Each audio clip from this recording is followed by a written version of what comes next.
오늘 본문의 말씀은 블레셋과 이스라엘 백성들의 전쟁 이야기입니다. 사실 이 블레셋과 이스라엘은 굉장히 가까운 데 있는 나라죠. 그래서 늘 싸움과 전쟁이 빈번했던 그런 나라들이었습니다. 우리나라도 생각을 해보면 오히려 이제 멀리 있는 나라들이랑은 잘 안 싸우죠. 오히려 가까이 있는 중국이나 아니면 일본, 그러니까 이런 나라들과 늘 전쟁을 하고 또 분쟁이 일어나기도 합니다.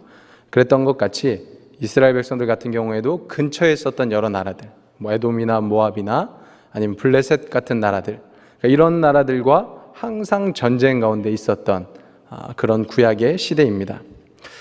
처음에 블레셋과 이스라엘 백성들이 전쟁을 했을 때 이스라엘 백성들이 패배를 하게 됩니다. 그래서 약 한 4천 명가량이 죽게 되고요. 이렇게 되자 이스라엘 백성들의 어떤 우두머리들, 지도자들이었던 장로들이 우리가 왜 졌을까? 이렇게 이제 고민을 하다가 실로라는 곳에 있는 여호와의 궤를 우리가 가져오자. 그래서 하나님의 궤가 우리와 함께하면 우리가 전쟁에서 승리할 수 있을 것이다. 그러니까 이런 결론이 났습니다. 그래서 실로에 있는 하나님의 언약궤, 우리가 혹은 법궤, 증거궤라고도 하는 그 궤를 가져오게 됩니다. 그 궤와 함께 또 엘리의 아들들, 제사장이었던 홈리와 비나스도 같이 오게 되죠. 그래서 법궤가 있으니까, 하나님의 궤가 있으니까 전쟁에 승리할 수 있을 것이다. 이렇게 이스라엘 백성들이 생각을 했습니다. 그러나 결과는 이스라엘 백성들의 패배였습니다. 하나님께서 하나님의 언약궤가 이스라엘 백성들과 함께 하는데 왜 이스라엘 백성들이 패배하게 됐을까? 하나님의 언약궤가 있으면 하나님이 그들과 함께 하시는 것이 아닌가? 이런 질문이 우리에게 생기게 됩니다. 물론 하나님의 언약궤는 이스라엘 백성들과 함께 했습니다. 그런데 문제는 뭐냐면 하나님의 임재는 그들 가운데 있지 않았습니다. 왜 하나님의 임재가 그들 가운데 함께 하지 않았을까요? 분명히 하나님께서 거하신다는 하나님의 언약궤는 그들 가운데 있는데 왜 하나님의 임재가 그들 가운데 없었을까요? 이렇게 좀 생각을 해보니까 결국 이스라엘 백성들의 잘못된 신앙 때문이었습니다. 그러니까 이스라엘 백성들의 신앙이 어땠냐면요, 진짜 하나님을 사랑하고 진짜 순전한 마음으로 하나님을 섬기는 것이 아니고요, 자기들이 필요할 때, 자기들이 뭔가 도움이 받을 만한 것들이 있을 때, 그럴 때만 하나님을 찾는 그런 신앙이었습니다. 그러니까 하나님을 필요할 때 이용하는 신앙이었던 것입니다. 이런 것들 좀 간단하게 이야기를 하자면 마치 램프의 지니처럼, 그러니까 따를 때는 별로 찾지 않는 거죠. 근데 뭔가 필요한 거, 도움이 필요한 게 있을 때 그럴 때 이렇게 탁 소환을 해가지고 이런 것들 좀 해주십시오. 그러니까 이런 식으로, 아니 도깨비 방망이와 같이 내가 소원이 있을 때마다 이렇게 탁 두드리면은 그것이 이렇게 탁 이루어지는, 그러니까 그런 식으로 이스라엘 백성들이 신앙생활을 했다라는 이야기입니다. 이 사무엘상 전에 있는 책이 사사기라는 책이죠. 그래서 그 사사기라는 책을 잘 보시면요, 이런 이스라엘 백성들의 신앙생활에 대해서 우리가 조금 더 자세하게 알 수가 있습니다. 이 사사기의 내용을 보시면 하나님께서 분명히 이스라엘 백성들에게 약속의 땅에 들어가면 그 땅에 있는 민족들을 다 몰아내라고 하셨습니다. 그 하나님의 말씀에 순종하라고 말씀을 하셨는데 이스라엘 백성들이 하나님의 말씀에 순종하지 않았습니다. 그래서 일단은 그 땅에 있는 민족들을 다 몰아내지 못했고요, 더 나아가서는 그 땅에 있는 민족들과 혼합이 되고 또 그 땅에 있는 문화들을 받아들이면서 결국에는 여러 가지 우상 숭배, 여러 가지 많은 죄악들 가운데 빠지게 되었습니다. 그러니까 자기들 멋대로 살았어요. 그러니까 분명히 하나님께서 출애굽을 하고 난 다음에 시내산에서 주신 여러 가지 율법들이 있습니다. 그리고 하나님과 맺은 언약들이 있습니다. 근데 그런 것들을 다 잊어버리고 그냥 그 땅에 들어가서 자기 마음대로 사는 거예요. 자기들이 하고 싶은 대로 막 삽니다. 근데 그렇게 하다가 그렇게 하나님 전혀 상관없이 하나님 없는 것 같이 이렇게 살아가다가 한 번씩 하나님을 찾을 때가 있습니다. 그때가 언제일까요? 이스라엘 백성들의 죄악이 가득해서 하나님께서 다른 민족들을 들어서 이스라엘 백성들을 치실 때, 그러니까 그때야 이스라엘 백성들이 하나님을 찾아요. 그러니까 자기들이 필요할 때 하나님을 찾는다는 거죠. 근데 그거는 굉장히 잠깐입니다. 그렇게 해서 하나님께서 이스라엘 백성들의 기도를 들으셔서 사사들을 보내가지고 이스라엘 백성들을 다시 구원해 주시거든요. 근데 그러고 나면 이스라엘 백성들이 또 까먹어요. 또 까먹고 옛날과 같이 그대로 그냥 죄악 가운데 빠져가지고 자기들이 하고 싶은 대로 계속해서 살아갑니다. 그러다 또 다른 나라를 들어서 하나님께서 치시면은 그제서야 또 하나님을 찾고, 그러니까 이런 일들이 계속해서 반복이 되는 것이죠. 물론 우리가 신앙이 좀 연약할 때나 우리의 신앙이 이렇게 성숙하지 못했을 때, 그럴 때는 그럴 수 있습니다. 그죠? 하나님의 말씀도 잘 모르고 교회 나온 지 우리가 얼마 안 됐을 때, 믿음이 생긴 지 얼마 안 됐을 때는 하나님 잘 모르고, 하나님 뜻 잘 모르고 그냥 내 마음대로 살아가다가 뭔가 힘들거나 위기가 닥쳤을 때 하나님께 도움을 구할 수 있어요. 그리고 그때마다 하나님께서 당연히 도와주실 수 있죠. 근데 우리의 믿음이, 어떤 신앙이 아직까지 어릴 때는 그럴 수도 있습니다. 근데 문제는 뭐냐면, 우리의 신앙이 한 해 한 해, 우리 믿음 생활이 한 해 한 해 더해갈수록 계속해서 그 자리 가운데 머물러 있다면 그건 문제인 거죠. 그러니까 이스라엘 백성들이 300년이 넘는 시간 동안 계속해서 그 상태 그대로 있었습니다. 그러니까 그냥 하나님 없이 내 마음대로 살아가다가 뭔가 어려움을 겪을 때, 도움이 필요할 때, 그럴 때만 잠깐 하나님을 이용하고, 그러다 또 이제 자기들의 형편이 좀 좋아지면은 또 하나님 새까맣게 잊어버리고 자기들 마음대로 살아가고. 그러니까 이렇게 300년이 넘게 했다니까요. 그러니까 한두 번이면 괜찮죠. 근데 전혀 신앙이 자라지 않은 채로 이런 식으로 계속해서 어떤 신앙의 삶, 믿음의 삶을 살아갔다라는 것입니다. 어떤 한 개인이 교회에 나와가지고 하나님을 믿는데 300년 동안, 물론 우리가 300년까지 못 살지만 300년 동안 이렇게 지났는데 신앙의 수준이 거기서 머물러 있어요. 문제입니까? 문제가 아닙니까? 문제지요. 또 하나 더 생각을 해보겠습니다. 만약에 어떤 나라에 기독교가 들어왔습니다. 기독교가 들어와가지고 교회가 세워졌어요. 그래서 300년이라는 시간이 흘렀어요. 근데 그 땅에 있는 그리스도인들의 수준이 이 상태에서 머물러 있어요. 문제입니까? 문제가 아닙니까? 굉장히 큰 문제입니다. 그러니까 이런 잘못된 신앙을 우리는 벗어나야 되고 이겨내야 한다는 것입니다. 그래서 이스라엘 백성들은 300년이 넘는 사사기의 시간 동안 그런 신앙생활을 해왔고요. 그리고 오늘 본문의 내용도 마찬가지입니다. 보면은 전쟁이 일어날 때, 처음에 시작할 때 이 전쟁에 대해서 하나님한테 전혀 묻지도 않습니다. 묻지도 않고 자기들끼리 나가서 전쟁을 딱 해요. 전쟁에서 졌습니다. 그러면은 보통 우리가 좀 앞쪽이나 아니면 뒤쪽에 믿음이 좋은 사람들을 보면은, 하나님 우리가 왜 졌을까요? 하나님한테 막 울면서 기도하고 회개하고 하나님 앞에 제사 드리고 이런 장면들이 나오거든요. 근데 여기 보면은 이스라엘 백성들이 전혀 그런 모습들이 나오지 않습니다. 전쟁에서 딱 지고 나고 그다음에 이제 4,000명이 이렇게 죽고 나니까 우리가 왜 졌을까? 일단 실로에 가서 하나님의 궤를 가져오자. 하나님의 궤가 우리와 함께 하시면 우리가 이길 수 있지 않겠느냐. 그러니까 전혀 하나님에 대해서 묻지도 않고 하나님의 어떤 도우심을 구하지도 않고 제사도 없고 회개도 없고, 그러니까 이런 상태로 하나님의 궤를 가지고 왔습니다. 결과가 어떻게 됐을까요? 졌죠. 전쟁에서 지게 됩니다. 당연하죠. 이스라엘 백성들이 지금 도움이 필요할 때는 하나님의 궤를 가져오지만 이들의 평소의 삶이 전혀 그렇지 않았지 않습니까? 전혀 평소에는 하나님을 경외하지도 않고 하나님을 섬기지도 않고 하나님의 말씀을 듣지도 않고 어떻게 보면 하나님을 인정하지도 않죠. 그래서 홈리와 비나스 같은 경우에는 제사장임에도 불구하고 하나님께 드리는 제사를 업신 여겼어요. 그러니까 하나님 앞에 제물을 드리기 전에 먼저 나한테 가져와라.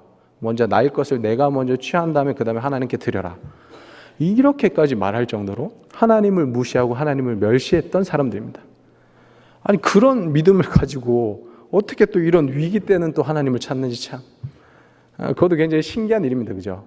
분명히 믿음은 없어 보이는데 또 정말 썩은 동아줄이라도 이렇게 붙들고 싶은 심정인지 아무튼 이때는 그렇게 하나님을 구했다라는 것이죠. 그런데 결국에는 이스라엘 백성들이 패배를 하게 되고요.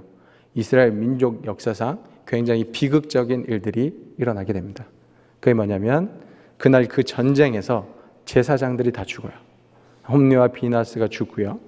그 다음에 그 소식을 들은 홈리와 비나스의 아버지였던 엘리가 넘어져서 죽게 됩니다. 그리고 비나스의 아내가 아이를 순산하고 난 다음에 죽게 되고 그 아이의 이름을 이가봇이라고 짓게 됩니다. 이가봇이라는 이름의 뜻은 영광이 없다, 영광이 떠났다, 이런 뜻입니다. 하나님의 영광이 이제 더 이상 우리나라에 없다, 이런 뜻이죠. 근데 거기에 더 나가서 굉장히 또 비극적인 일이 일어나는데 그건 뭐냐면 하나님의 궤, 여호와의 궤를 블레셋 사람들에게 빼앗겼다라는 것입니다. 어떻게 보면 우리가 생각하는 국보 1호 뭐 이런 것보다도 훨씬 더 귀중한 거죠. 거의 뭐 민족의 정체성, 민족의 신앙의 어떤 집결체였던 그 법궤를 블레셋 사람들에게 빼앗기게 됩니다. 그러니까 엄청난 민족적인 비극이 일어난 것이죠. 이 블레셋과의 전쟁을 통해서. 근데 참 재미있는 것은 이 이스라엘과 블레셋과의 전쟁에서 하나님께서 어떤 뭐 전혀 하나님의 능력을 나타내시지 않았잖아요. 그래서 당연히 이스라엘 백성들이 졌던 것이고, 근데 재미있는 것은 그렇게 하나님의 법궤가 블레셋한테 옮겨지고 난 다음에 그 블레셋 땅에서 하나님께서는 자신의 능력을 나타내세요. 그러니까 블레셋 사람들이 여호와의 궤를 가지고 자기들이 섬기는 다곤 신전으로 가져갑니다. 그리고 자기들이 신이 있었던 그곳에 여호와의 궤를 넣어놓거든요. 근데 다음 날 보니까 이 다곤 신상이 여호와의 궤 앞에 이렇게 딱 엎드러져 있는 거예요. 그 사람들이 이거 이상하다. 뭐 이상한 일이 일어난다. 라고 해서 이렇게 다시 딱 세워놨습니다. 다음 날 또 가서 보니까 이 다곤 또 이 신상이 넘어져 있을 뿐만이 아니고 이제 머리와 손목이 다 잘려가지고 이렇게 막 나뒹굴고 있는 거예요. 그러니까 참 이거 우리나라에 이상한 일이 벌어진다라고 이제 생각을 했습니다. 또 얼마 지나서 하나님께서 악한 독한 종기로 그 땅을 치십니다. 그러니까 블레셋이 그제서야 깨닫게 되는 것이죠. 깨닫게 되고 난리가 났습니다. 그래서 이대로 놔두면 우리나라가 망하겠다. 빨리 이 여호와의 궤를 다시 이스라엘 백성들에게 보내자. 그래서 하나님의 궤를 이스라엘 백성들에게 보내게 됩니다. 그러니까 보시면요, 하나님께서 조금만 능력을 발휘해 주셔도 사실 블레셋 같은 건 게임이 안 되죠. 블레셋이 아무리 뭐 자기들이 무기가 강하고 자기들의 힘이 세다고 해도 하나님이 진짜 눈 한 번 깜빡하시면 그들은 그냥 다 송장이 되는 겁니다. 정말 하나님께서 능력을 조금만 보여주시면 이스라엘과 블레셋의 전쟁도 뭐 게임이 안 되는 거죠. 근데 왜 하나님께서는 이스라엘 백성들을 패배하게 하셨는가? 그러니까 결국 이스라엘 백성들의 잘못된 신앙 때문이었습니다. 이사야서 59장 1절에서 3절 말씀 우리 함께 읽어보도록 하겠습니다. 여호와의 손이 짧아 구원하지 못하심도 아니요 귀가 둔하여 듣지 못하심도 아니라 오직 너희 죄악이 너희와 너희 하나님 사이를 갈라놓았고 너희 죄가 그의 얼굴을 가리어서 너희에게서 듣지 않으시게 함이니라. 이는 너희 손이 피해 너희 손가락이 죄악에 더러워졌으며 너희 입술은 거짓을 말하며 너희 혀는 악독을 내밀어. 아멘. 그러니까 하나님이 능력이 없어서도 아니고 손이 짧아서도 아니고 귀가 둔하여 듣지 못하심도 아니고 결국 이스라엘 백성들이 이런 비극을 맞이했던 이유가 뭐냐면 이스라엘 백성들의 죄악이 이스라엘 백성과 하나님 사이를 갈라놓았습니다. 그리고 이스라엘 백성들의 죄가 하나님의 얼굴을 가려서 이스라엘 백성들의 기도를 듣지 않으셨던 것이죠. 그 이유는 뭐냐면 이스라엘 백성들의 손에 피, 그들의 손가락이 죄악에 더러워졌고 입술은 거짓을 말하고 혀는 악독을 내기 때문입니다. 하나님을 전혀 사랑하지도 않고 하나님을 제대로 섬기지도 않고 하나님의 말씀을 듣지도 않고 자기 멋대로 행하다가 필요할 때만 하나님을 잠깐 찾고 하나님을 이용하고, 그러니까 이런 잘못된 신앙 때문에 결국에는 이스라엘 백성들이 이런 민족적인 비극 가운데 빠지게 되었다라는 것입니다. 이런 사람들에게는 하나님의 임재는 오히려 재앙입니다. 왜냐하면 하나님께서 만약에 이런 사람들 가운데 계시면 하나님께서는 이런 사람들을 심판하실 것이기 때문입니다. 자, 그렇다면 우리는 어떤 신앙의 모습을 가져야 하나? 우리 사무엘상서 조금 뒷부분에 보시면 이제 다윗이라는 인물이 등장을 하게 됩니다. 우리가 잘 아는 유명한 그 다윗이죠. 그러니까 이 다윗은 하나님의 마음에 합했던, 그리고 많은 사람들이 좋아하는 그런 인물인데요. 그래서 우리 신앙에 좋은 모델이 되는 사람입니다. 그래서 뭐 다른 것 없이 이 다윗과 같은 신앙의 모습을 가지면 우리는 참으로 아름다운 신앙생활을 할 수가 있습니다. 이스라엘 백성들이 하나님을 이용하는 신앙, 필요할 때만 하나님을 찾는 신앙을 가지고 있었다면 이 다윗과 같은 경우에는 하나님의 마음을 신경 쓰는 신앙, 하나님의 눈치를 보는 신앙, 그러니까 좋은 의미죠. 눈치를 보는 게 뭐 나쁜 뜻으로 쓰일 수도 있는데 여기서 말하는 건 좋은 뜻입니다. 그러니까 늘 하나님의 마음을, 하나님의 시선을 살폈던 사람이 다윗이라는 사람입니다. 첫 번째로 다윗과 같은 경우에는 이 사울 왕의 미움을 받았죠. 그래서 굉장히 어려운 도피 생활을 많이 하게 됩니다. 매일같이 이렇게 생과 사를 오락가락할 정도로 굉장히 험난하고 힘들었던 삶을 살았던 사람이 다윗이에요.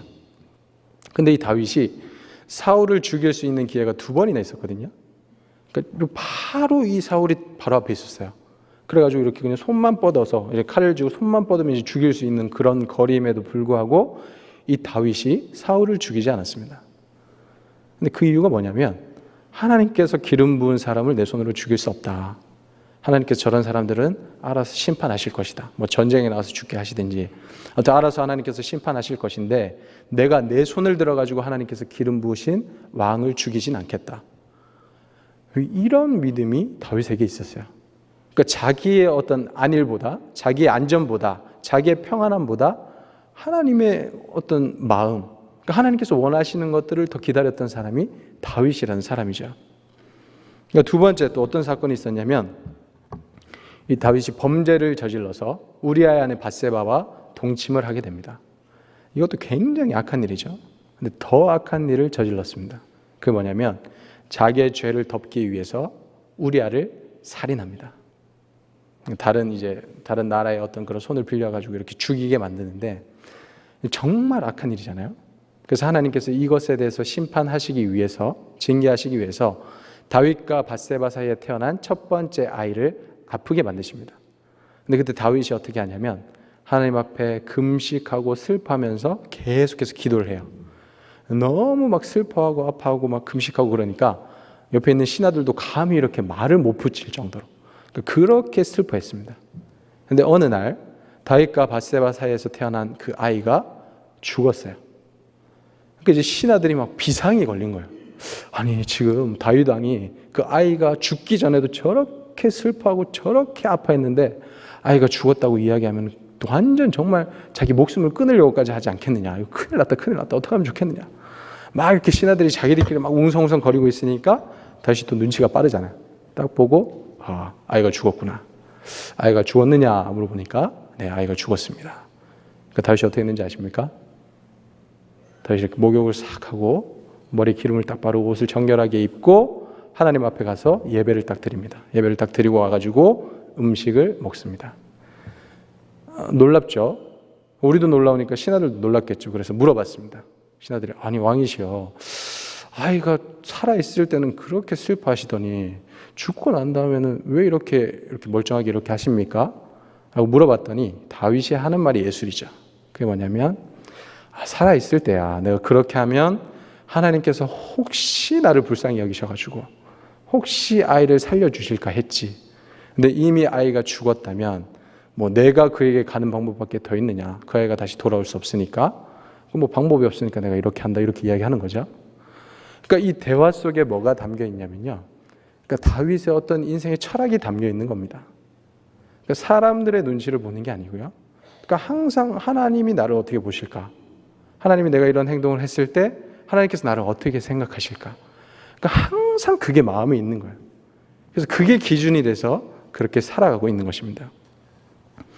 그 세 번째는 뭐냐면 이 자신의 아들 압살롬을 피해서 이 다윗이 도피 생활을 할 때 그때의 이야기입니다. 이게 정말 클라이막스라고도 할 수 있는데 압살롬이라는 아들이 반역을 일으켜가지고 다윗을 죽이려고 했습니다. 그래서 다윗이 어쩔 수 없이 예루살렘 성을 떠나서 이제 망명길에 오르게 되는데 그때 신하들이 어떤 일을 했냐면 오늘 본문에 나왔던 일이랑 비슷한 일을 했어요. 그러니까 자기들은 도망을 가지만 하나님께서 우리와 좀 함께 하셨으면 좋겠다. 하나님 우리를 좀 지켜주셨으면 좋겠다라는 마음이 있었습니다. 그래서 그들이 하나님의 언약궤를 가지고 나와요. 가지고 나와가지고 딱 들고 가려고 이렇게 딱 대기하고 있었습니다. 다윗이 딱 보고 너네 지금 뭐 하고 있는 거냐? 그 궤를 다시 도로 넣어놔라. 성막 가운데 다시 넣어놔라. 그렇게 얘기를 하면서 뭐라고 얘기하냐면 혹시 하나님께서 나를 또 기뻐하신다면 내가 다시 이곳에 돌아와서 저 궤와 그 계신 데를 보게 하실 것이고 만약에 그렇게 하시지 않으면은 여호와께서 그냥 원하시는 대로 하실 것이다. 이렇게 이야기하는 거예요. 그러니까 신하들은 이제 벙찌는 거죠. 왜냐하면 지금 뭐 당장 급하지 않습니까? 이 언약궤를 가지고 가는 거랑 안 가지고 가는 거랑 당연히 뭐 사기에도 문제가 있을 뿐만이 아니고 이건 이제 하나님의 임재의 상징인 거예요, 그죠? 그러니까 그러니까 하나님이 함께 하시냐 함께 하시지 않느냐. 이 또 신하들이 얼마나 이제 다윗에게 또 설득을 했겠습니까? 근데 다윗은 뭐 똑같아요. 하나님이 기뻐하시면 다시 돌아오게 하시겠지. 근데 만약에 그렇지 않으면 어쩔 수 없는 거다. 다시 못 보면 못 보는 거지. 내가 그렇게 하나님을 뭐 나랑 함께 해주십시오 이렇게 해가지고 뭐 끌고 가고 이런 짓은 하지 않겠다. 굉장히 놀랍지 않습니까? 그러니까 오늘 본문의 말씀이랑 완전 다른 거예요, 그죠? 오늘 본문의 말씀은 어떻게든 전쟁에서 승리하기 위해서 그동안 뭐 하나님을 제대로 사랑하지도 않았습니다. 근데 그럼에도 불구하고 어떻게든 하나님의 임재를 끌어내겠다고 하나님의 언약궤를 가지고 가가지고 전쟁에 막 나갔어요. 근데 다윗은 평소에도 그냥 하나님을 늘 사랑했어요. 하나님을 늘 사랑하고 하나님을 경외하는 삶을 살았는데 정말 이런 비상 상황, 이럴 때도 이 마음이 흔들리지 않는 거죠. 그래서 하나님께서 기뻐하시면 다시 돌아오게 하시겠지. 근데 아니면 어쩔 수 없다. 그렇다고 해가지고 내가 그 언약궤를 가지고 가진 않겠다. 그러니까 이 다윗의 삶은 평생에 그렇게 하나님의 마음을 바라보고 하나님의 시선을 신경 쓰고 하나님의 눈치를 봤던 그런 사람이었습니다. 이스라엘 백성들은 늘 하나님을 이용했습니다. 자기들이 필요할 때 자기들의 필요가 채워지기 위해서. 그래서 하나님의 임재를 이용했고 하나님을 이용했습니다. 그러나 다윗은 늘 하나님이 나를 어떻게 생각하실까? 하나님이 나를 어떻게 바라보실까? 내가 이때 어떻게 하는 것이 하나님께서 기뻐하시는 일일까? 그런 것들을 늘 고민했던 사람입니다. 이렇게 다윗과 같이 늘 하나님의 마음을 바라보고 하나님의 시선을 신경 쓰는 사람이 하나님의 백성입니다. 그리고 이런 사람들 가운데 하나님께서는 임재하십니다. 내가 필요할 때만 하나님을 찾고 하나님을 이용하는 사람이 아니고 정말 하나님을 사랑하는 마음으로 하나님을 경외하는 마음으로 주님을 섬기고 또 주님의 눈치를 보고 주님의 마음을 찾는 그런 사람들 가운데 하나님께서 임재하신다라는 것입니다. 그래서 이 자리에 모인 우리 모두는 이스라엘 백성들처럼 하나님을 이용하는 것이 아닌 하나님의 임재를 바라면서 다윗처럼 늘 하나님의 마음을 바라보고 하나님의 시선을 신경 쓰고 하나님의 눈치를 바라볼 수 있는 그런 거룩한 주님의 백성들 될 수 있기를 간절히 소망합니다.